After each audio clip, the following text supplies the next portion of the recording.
Have you ever watched an actual play show like Critical Role or Dimension 20 and thought, I could do something like that? Well, chances are you're probably right, but chances are you're severely underestimating exactly what it takes from you to make that happen. And we are joined today by a special guest. This is How to Be a Better DM, the show that helps you become a better dungeon master, telling better stories for yourselves and your friends while playing D&D.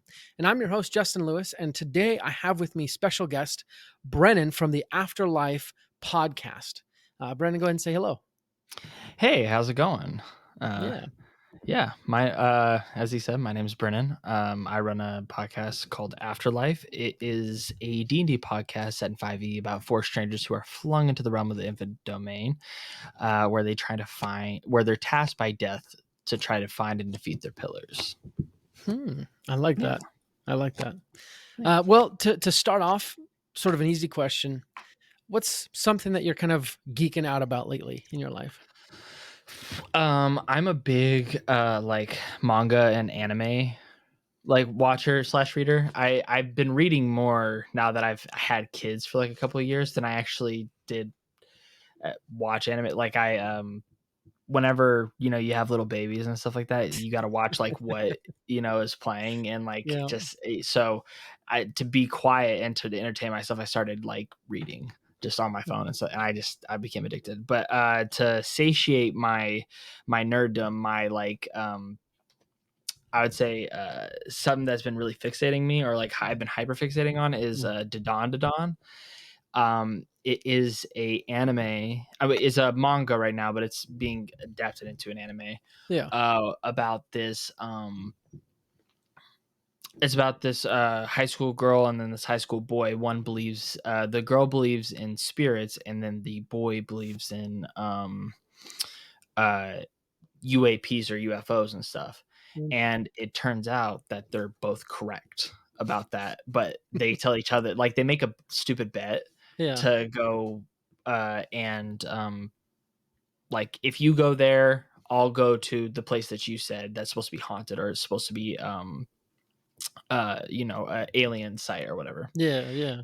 And they end up going there, and they both end up meeting these beings, but then like shit just starts to get really, really weird, but like in the best way possible.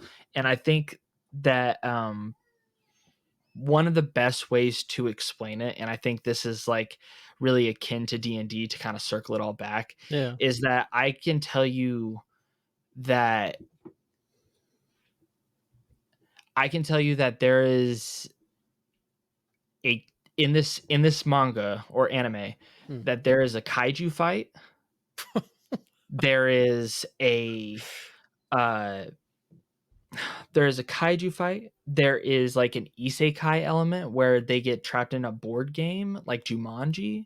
There Jeez. is like, but all of it makes perfect narrative sense. And like in D&D, I feel like that is really akin to, like, if you've ever tried to explain your campaign to somebody, they think, wow, that must have been a really great acid trip. Your sitter must have been amazing, Yeah. you know? Yeah. And that's That's kind of the same feeling that you get whenever you read that. Yeah. that's awesome. That sounds really fun. And you said they're making that into an anime? Yeah. They're making it into an anime. I think it drops October 13th. This year. So 2024. Dang, Yeah. that sounds super fun. Yeah. I've been watching a little bit more anime lately. Um, honestly, we don't watch too much, but what you talked about, Dadan Dadan, have you heard of the Legend of Skinwalker Ranch? Ooh, I've heard of it. I've definitely Yeah, heard of it. I think I went down a rabbit hole and I saw a video of this, like, it's of somebody like very Blair Witch style, yeah, of like somebody walking through a forest, and all you hear is, ah, help me, help. And then like he sees the dude and he like turns his head, and then you're like, are you not gonna run? Because I would. That's fucking wild. Why are you still right. out there?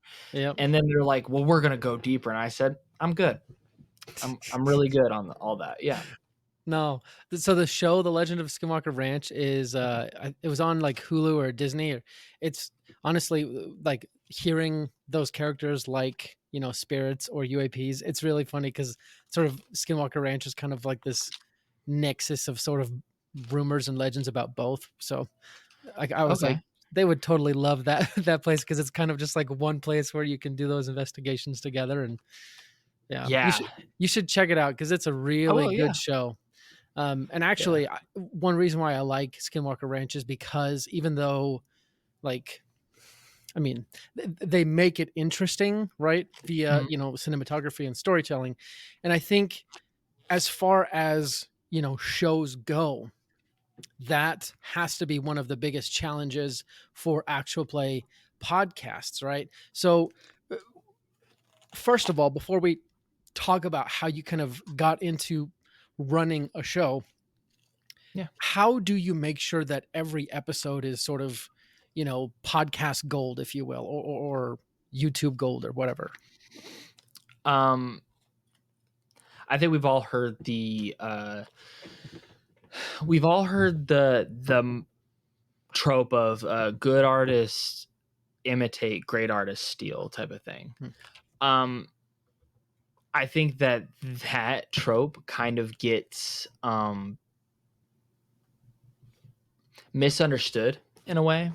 because and you could tell by off of my hat, I am a huge fan of Dungeons and Daddies, Hmm. and that was the start of this. That was the like precipice of like what I wanted it to be. I wanted to tell a story that was like that, right? That was similar to that. Just like Dungeons and Daddies, it had that isekai element where they like got transported into another world. Hmm. I mean, Afterlife has all like those key frameworks, uh, but how you make every episode into gold is don't be afraid to follow the framework if you don't have any yourself.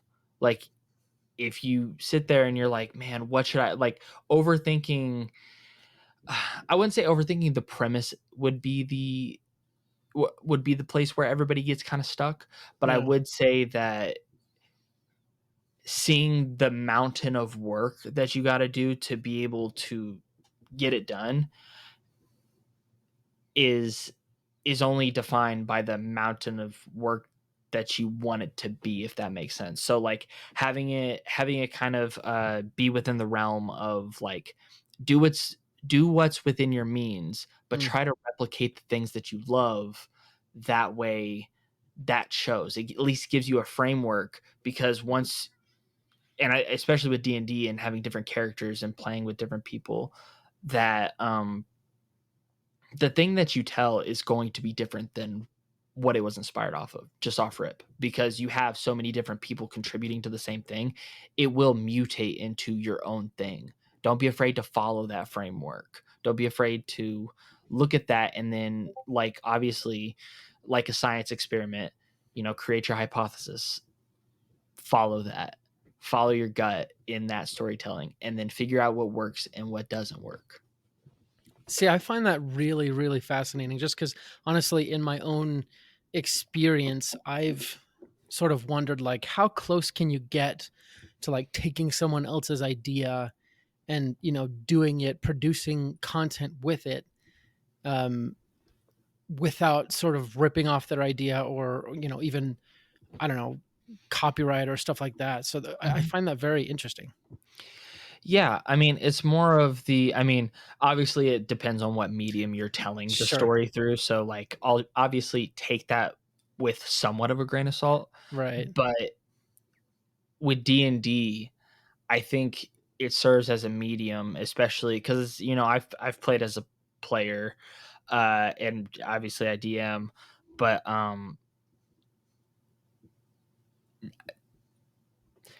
playing Dungeons and Dragons is where you get to live out your power fantasies, where you get to live out these different lives that you would want to live in this and be the type of person that you always imagined in being. It's very therapeutic in that way. Mm. And with somebody else helming the story, because I mean with D&D, it there's no way it could end up as the same story because you have so many different elements at play. Rather than like writing a show or, doing, I came from film. So like I've seen a lot of like knockoffs and stuff like that of stuff. But even with that, like letting the thing become what it wants to become is always the coolest thing off of the inspiration. Because I mean, I think the one thing that stands out, like Dungeons and Daddies versus Afterlife, that made it so poignant with our fans is that we have a lot more trauma that we like to explore, and we have the characters bring the levity moments versus the narrative that brings the levity moments. There is some things that are stupid and dumb and fun that we like to do, but then there are other moments where like things are complicated and things don't fit that framework.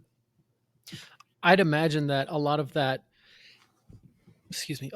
difference probably comes from your strengths and kind of proclivities as a DM, right? I think I'm probably along the same lines where I would much rather add in some sort of complex, moral or quandary or some sort of like trauma rather than trying to make a joke or some sort of parody. So I think that's really interesting. Um, Starting at the beginning, right? To help Mhm. our audience, let's put ourselves in your shoes and potentially someone in the audiences where in your past you watched the show, right? You watched Dungeons and Daddies, or maybe they watched Afterlife, right? And now they're Yeah. thinking, I can do that, right? So in your opinion, how do you take that from show from just idea to show launch? And if you could explain sort of what you guys did to get started and what things you might have done differently. Um. Okay. So I can't answer that question. How technical do you want me to get with that? Um, Because I, that I, could get very complicated very fast. yeah. Well, I mean, go as technical as you feel would help the audience, take those steps. Obviously. Um, what I would say is the way that Afterlife got started was I think whenever me and you first talk, I Yeah. said this. Afterlife had first started by me looking at Dungeons and Daddies, like I could do that, and Yeah. then I got into it and I realized that it was like a lot more work than it was. I originally come from the film industry, so Mm. like I was on sets, writing scripts, producing, line producing, gripping, like anything that you could think of with film. I've had a part to play in it. Yeah. Um, Position wise, not project wise. That would be wild. But what I realize is that, and this is such like a content creator answer, but it's really consistency. Mm. Um, and the reason why I say consistency is because um, whenever I started Afterlife and everything like that, my first goal was to take it baby steps at a time. Mm. I I did the podcast, and then I did the podcast and I edited the podcast until I felt comfortable with it. And then Mm. I added on another thing. And then I added on another thing. And then I added on another thing. There was something that my AP history teacher in high school had told me, and it's what's slow is smooth and smooth is fast. Mm. Um, I know that that's like a military saying, but Yeah. like it was like prophetic to me at that time because I have never been the person to get things like off the bat. Like I never Yeah. had the golden child syndrome because I was just kind of I wouldn't say mediocre, but I just wasn't the best at a lot of things. Like, but one thing that I found out later in my like mid-20s is that I actually am really really good at storytelling. Mm. And with that being said, um I learned how to pace myself with creative projects, which I think a lot of creatives and such people who would be wanting to create their own thing, uh, it's okay not to it's okay not to be able to do the Critical Role production at the very beginning. It's okay not to have, I mean, go listen to the first episode of Afterlife. And I'm not just saying that because I want you to listen. Obviously, I want you to But you listen, should, yeah. but you should. But like, it's not great. But then also now look at the most recent episode that is posted whenever this posts. Go listen to that, and you'll hear a mileage of difference. And it does a couple of things for you, like getting more on the technical side. People love to see you climb that hill. Mm, People like to hear the underdog story through the content quality. Like the fans that you get at the very beginning of what you do are always the strongest because they were there with, they've seen this thing build into what it is.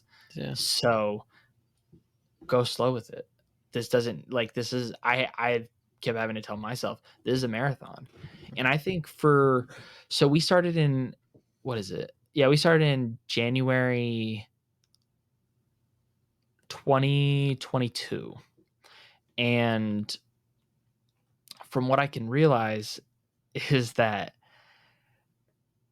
from what happened with us, because we got lucky, is that we,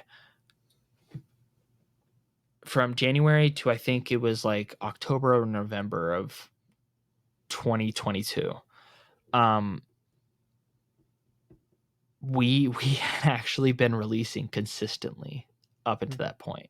No, actually, I'm wrong. I'm actually really wrong, because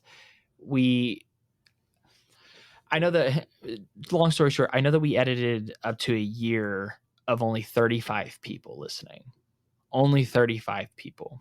Just not, I mean, nothing, like, I kept doing it, and like, I wanted to become something bigger, but I was still Yeah. like, I was just happy that somebody was listening, in all honesty. And Well, I mean, let's take that and put it into perspective, right? I heard yeah, this on a show, just for anyone out there who's like, oh, 35 people in your first year, that's nothing. I heard it on a different podcast, right, about making podcasts. And they said, if you had the opportunity to speak in front of 35 people every single week, or once a month even, for a year, right, you'd totally jump at that, right? That would be crazy amazing. So just to keep it in perspective, that is 35 individuals, not just 35 dots, right? That's a real yeah, thing.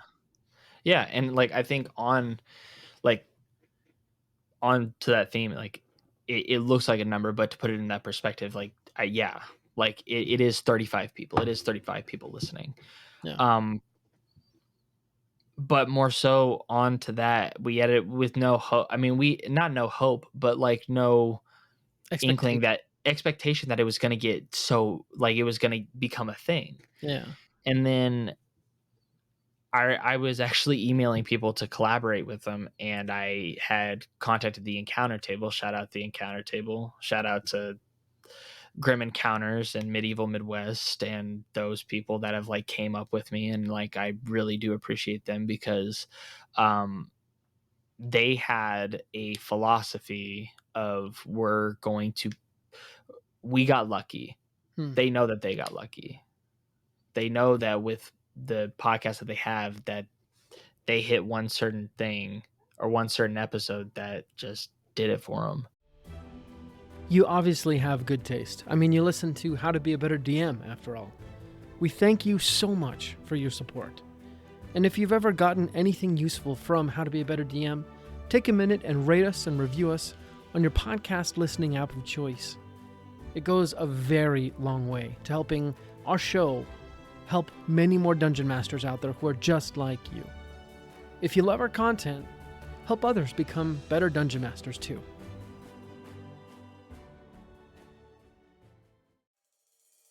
You work 8 hours a day. You spend time with your family, and when you come home, you do work around the house. And it seems that you never have as much time as you would like to prepare for your D&D sessions. Does this sound like you? Wouldn't it be amazing to have endless material prepared for your D&D sessions anyways. That's where Roll and Play Press comes in.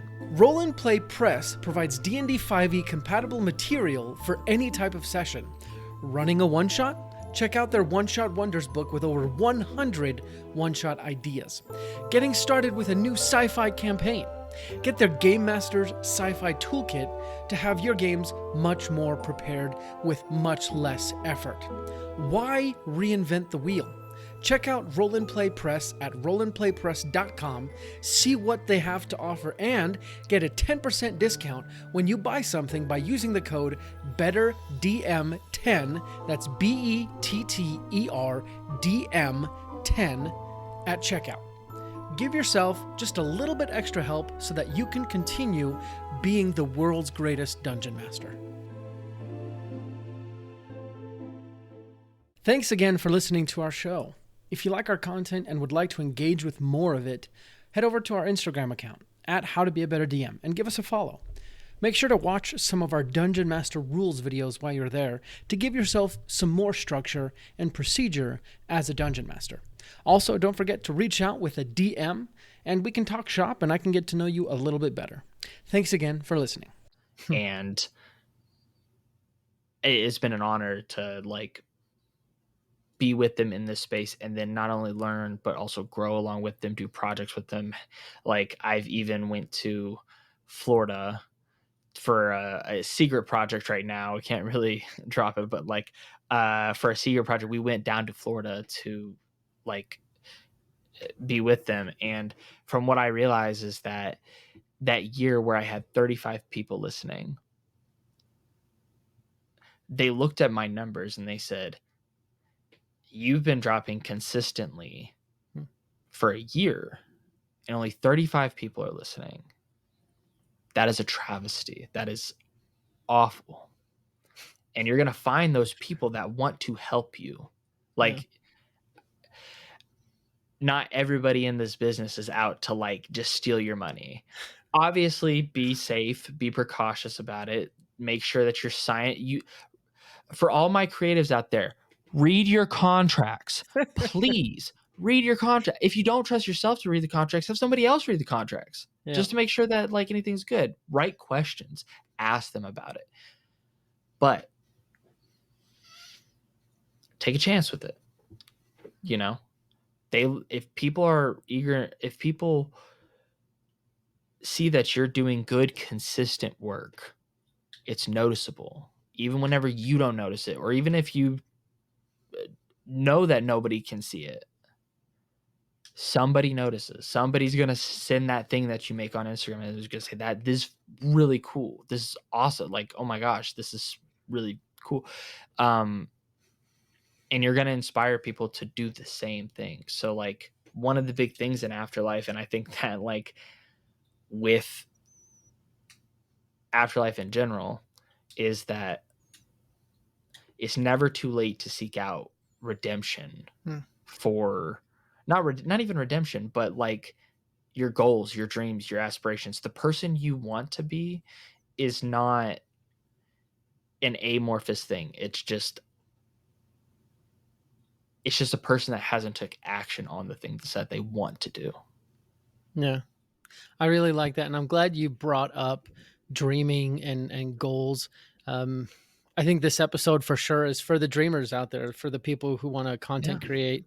And I wanted to ask, when you were first starting out, when you saw Dungeons and Daddies and you thought, I can do that, what was your goal? And how has that goal shifted as you've gone down the road? So I think as a creative, we always have two goals in mind. We always have the goals that are for ourselves, which I think to be a creative, you have, there's a certain part of yourself that has to be a little bit narcissistic.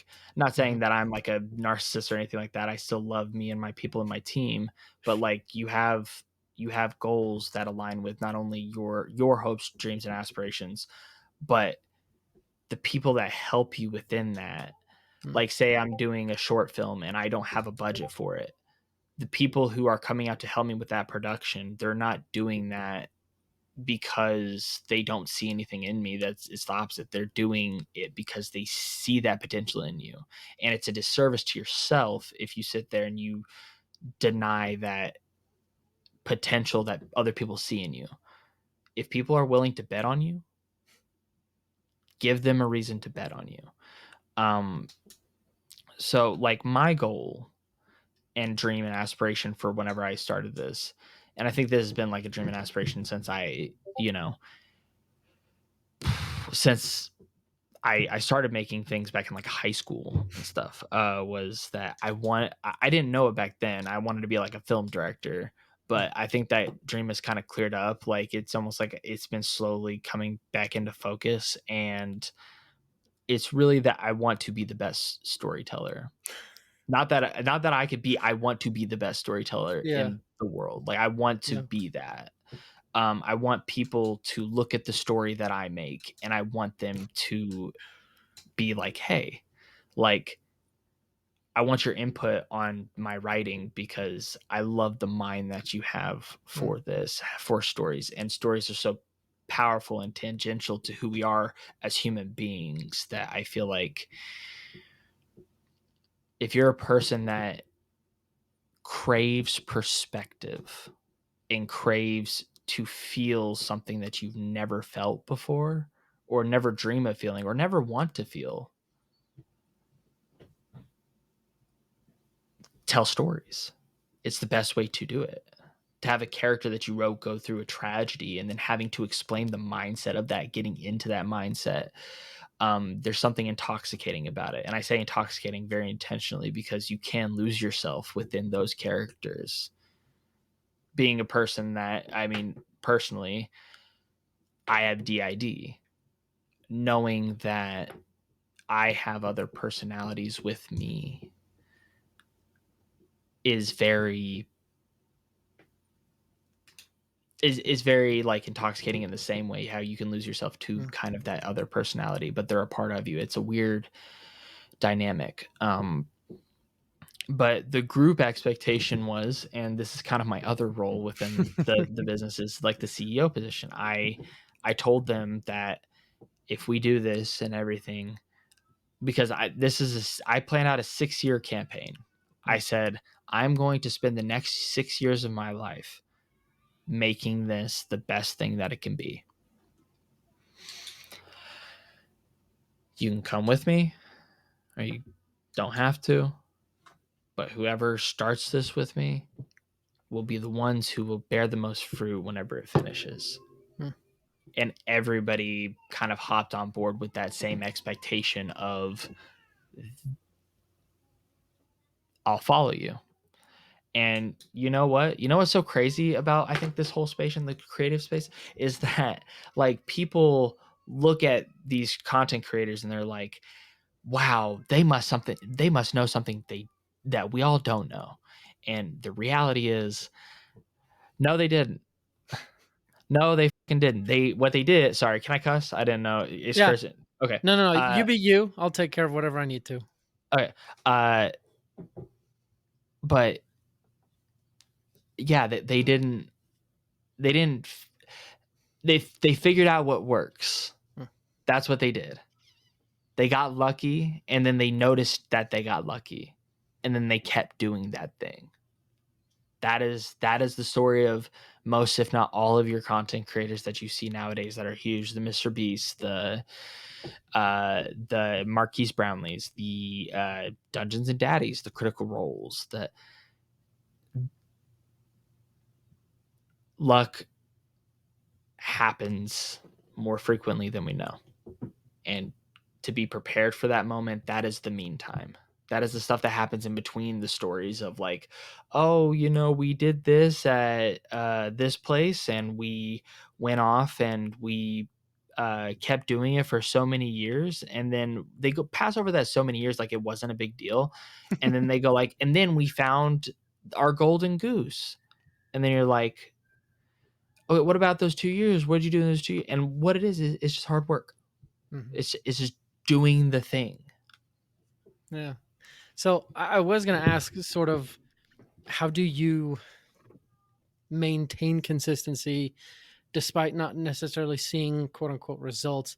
But from what it sounded like you had the expectation that you would just be putting out content for years and years and years, and results would probably happen towards the latter end of kind of your timetable, right? Yeah, I think that simple answer is not having a plan B. I Hmm. think that's what it was, is that like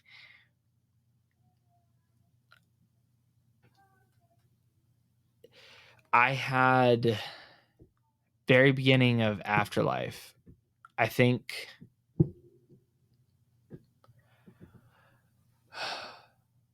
yeah, this is whenever we were still recording. We haven't released anything at this point. So we didn't release anything by this point. So this was late 2021. And I had recorded maybe my first or second episode of Afterlife, and I got fired from my production company job. And the thing is, I thought whenever I joined my production company job that I got everything that I wanted, and it wasn't everything that I wanted. But not to digress there, but it wasn't everything that I wanted there. And I came out of it, and I still had Afterlife. I was still doing Afterlife, and it kept me busy.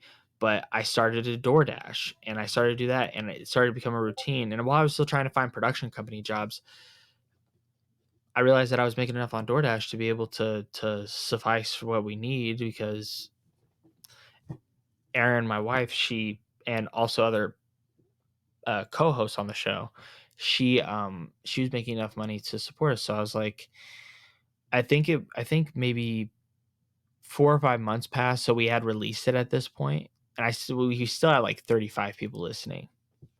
And I had to talk with Erin, and I told her, I was like, or I mean, I asked her, because to be honest with you, we have 2 kids, and I can't just make these decisions by myself because I just, it's not how my family works.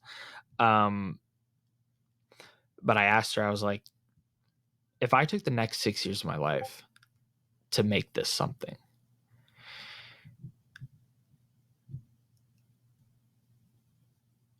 I could honestly see me going back to college at that point and having no regrets in how I left my creative career. Because I was at that point. I was like, this isn't what I wanted. I worked for a horrible boss, but still, like, that didn't, like, I was buying things on Amazon to make, to fill that like creative hole. I was just like I was getting paid a salary. I was like, okay, well, I'm just gonna spend my money on what I want to, and these things that I bought, that just, I mean, it's not like I buy like extravagant purchases, but it's like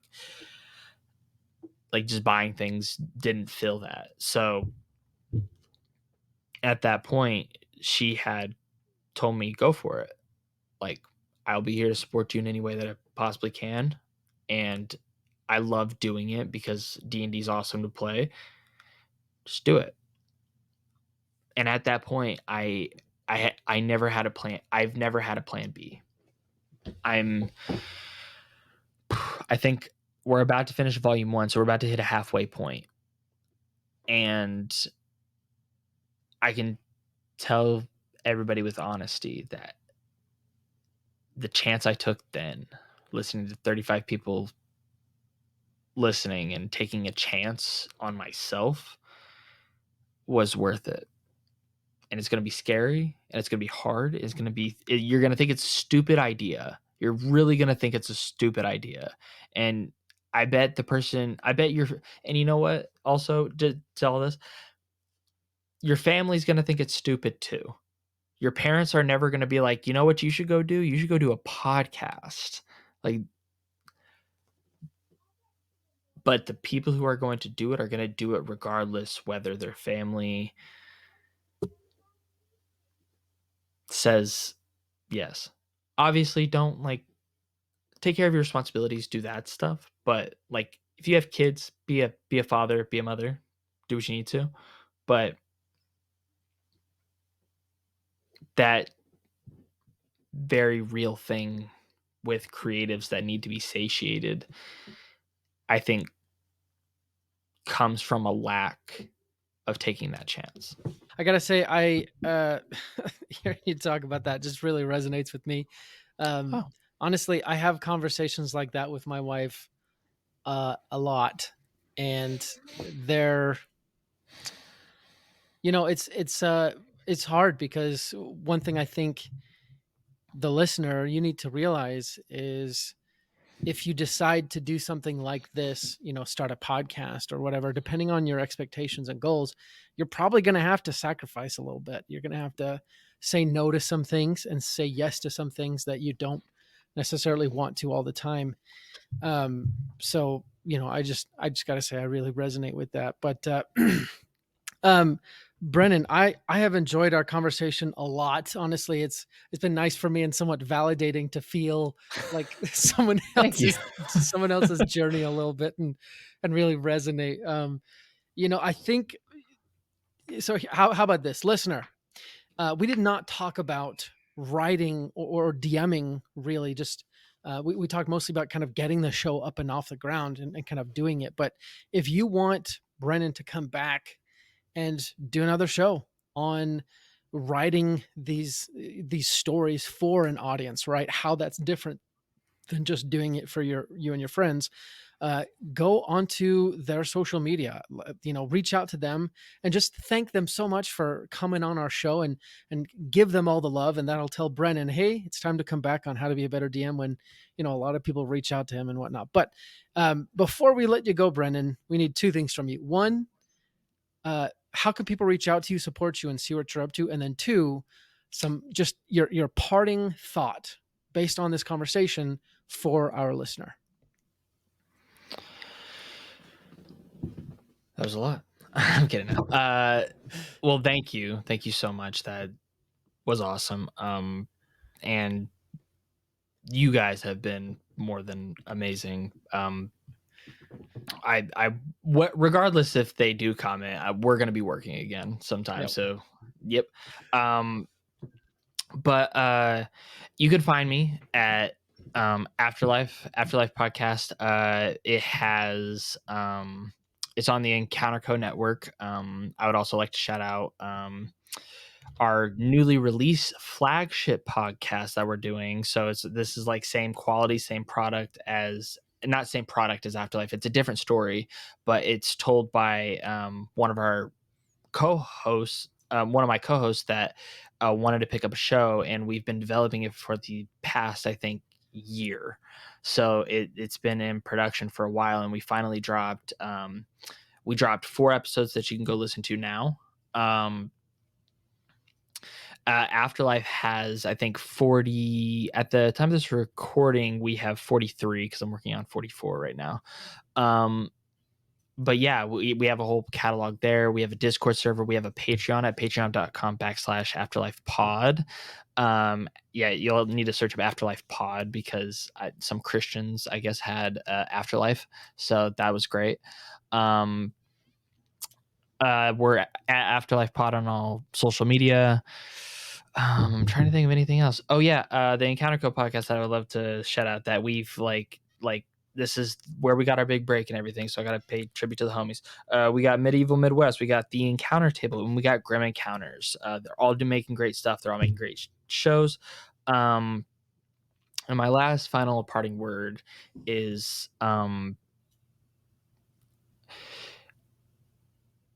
it's a quote by T.E. Lawrence, and it's dreamers of the day are dangerous men, men who dream with their eyes wide open, men who dream at night in the dusty recesses of their mind wake up to find that it was vanity. So if you're wanting to go start a podcast, if you're wanting to go start a YouTube channel, if you're wanting to go start anything that you want to go do, and you think, oh, I'm not talented or I'm not special at anything, I could tell you until I got onto Afterlife, I didn't think that either. So Same here. Not about you, but about me. yeah, like it's a dreamers of the if you dream only in the night, then you only wake up to find that it was vanity. So don't live in vanity. Wow. Live in your dream. Wow. That is an awesome, awesome quote. I'm gonna have to look that up and write that down, keep it around. I think I got it twisted around, by the way. So if you see Now, dreamers of the day are dangerous men, it's at the end of the poem. I no, I think freaking so. I freaking love that. That sounds so sweet. Well, listener, you heard it here. You have probably thought I can do that. Honestly, you've probably thought about that, or you've probably thought that about how to be a better DM or the Pact and Boon, our actual play show. You're probably right. So what are you waiting for? Go record some stuff or start your show or write that book or make that sculpture. Do it and share the love with us when you do so we can bask in your glory. But this has been another episode for you, and we'll be back next time with another handcrafted episode just for you. Oh, can I say a final message real quick? Absolutely. And if you want to go see part 2, you can actually come over to Afterlife. We'll be posting the part 2 on our main feed. So we're going to be interviewing our boy Justin here. And yeah, we're going to have some fun. Exactly. Totally forgot to mention that. But stay tuned, and part 2 will be over on their show. We'll let you know the details. It should hopefully come out around the time that this episode comes out, but if it doesn't, we'll keep you in the loop. But like I said, next week or next time, another handcrafted episode just for you. And until then, let's go ahead and roll initiative. Brought to you by Session Zero Studios. For more information, visit sessionzerostudios.com.